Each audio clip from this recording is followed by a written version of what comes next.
Dans cette nouvelle session, nous allons présenter comment est-ce qu'on configure Alert Manager. Donc, dans les sessions précédentes, on avait commencé par expliquer que il faut déjà mettre en place la configuration côté Prometheus pour définir l'URL du Alert Manager et définir aussi des règles. Donc maintenant, dans cette nouvelle session, on va voir comment est-ce qu'une fois installé Alert Manager, il faut mettre en place la configuration. Pour rappel, Alert Manager a pour objectif de recevoir des alertes venues de Prometheus et donc de les rediriger vers des destinations. Ça peut être de l'email, ça peut être... Donc c'est pour cela qu'on va déjà commencer par présenter les destinations. Donc quand vous êtes dans la documentation Prometheus, si vous êtes dans Alerting Configuration, donc bien évidemment vous avez l'exécution qui permet de démarrer en fournissant un fichier de configuration que vous pouvez fournir lorsque vous faites une installation en standalone ou via Docker. Donc quelle que soit la méthode, il faut renseigner ces informations dans le fichier de configuration Alert Manager. Donc on a déjà la partie destination qui est présentée ici. Donc en termes de destination, il y a des destinations qu'on va appeler destinations standard. Quand on dit standard, c'est pour dire les éléments sont configurés pour fonctionner. Donc si vous faites du Discord, il vous suffira d'aller dans Discord. Si vous voulez faire de l'envoi d'email, il faut aller dans l'email. Donc à chacune de ces solutions, donc si vous faites du Microsoft Teams, il faudra aller dans Microsoft Teams, pager d'outils.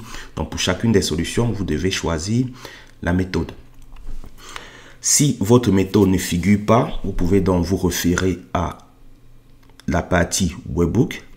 L'avantage d'aller sur du Webhook, c'est que là, à ce moment, vous êtes sur du standard. Donc, lorsque vous passez par une configuration Webhook, elle sera aussi bien fonctionnelle sur du Teams, sur du Slack, ainsi de suite. Donc, c'est pour ça que moi, j'aime bien travailler plutôt avec la config Webhook, parce que ça me permet d'être indépendant des technologies.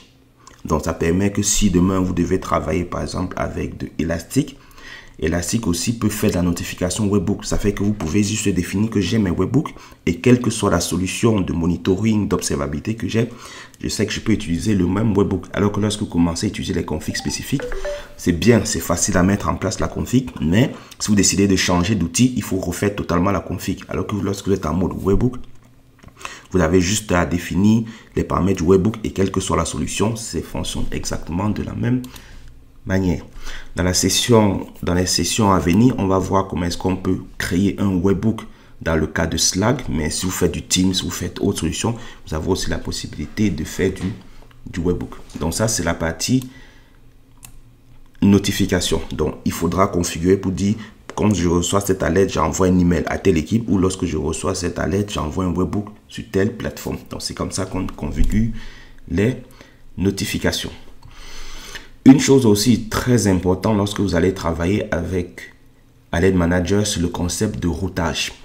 Le concept de routage va permettre que lorsque Alert Manager va recevoir les alertes de Prometheus, il y aura déjà un certain nombre, un tri qui va être fait, dans lequel on va dire si tu reçois tel type d'alerte, il faut envoyer vers telle notification.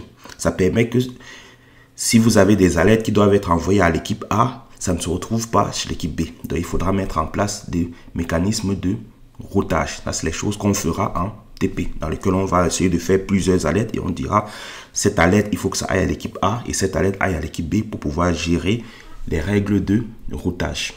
Dans les sessions précédentes, je vous ai expliqué le concept d'inhibition. Donc ici, dans cette partie, Alert Manager va vous montrer comment mettre en place l'inhibition pour permettre de dire je bloque une alerte si une autre alerte qui lui est rattachée est déjà en place.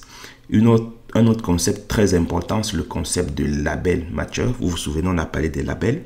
Lorsqu'on faisait des configurations de nos métriques, on avait les labels. Et donc, grâce aux labels matcher qui vont être utilisés au niveau du routage ou de l'inhibition, on va pouvoir dire si tu te rends compte que dans les labels, tu retrouves tel label, ça veut dire qu'il faut envoyer à telle équipe. Et donc, c'est comme ça que on pourra dire tel label, je veux que tu envoies une notification plutôt email. Si tu trouves un autre label avec plutôt cette autre valeur, il faudrait plutôt faire du SNS, ainsi de suite. Donc c'est comme ça qu'on va faire du routage en utilisant par exemple les labels matcher. Et les labels matcher peuvent aussi être utilisés dans la partie inhibition. Et donc c'est comme ça qu'on va configurer les notifications au sein de Alert Manager. Donc bien évidemment toujours avec le concept de input et de output. Les inputs seront les données qui vont venir de Prometheus avec nos alertes et les outputs vont être les données qui vont être envoyées vers les notifications. Et donc le routage que Alert Manager va permettre de faire, c'est de faire la liaison entre les inputs et les outputs pour que la bonne alerte qui arrive soit envoyée à la bonne destination.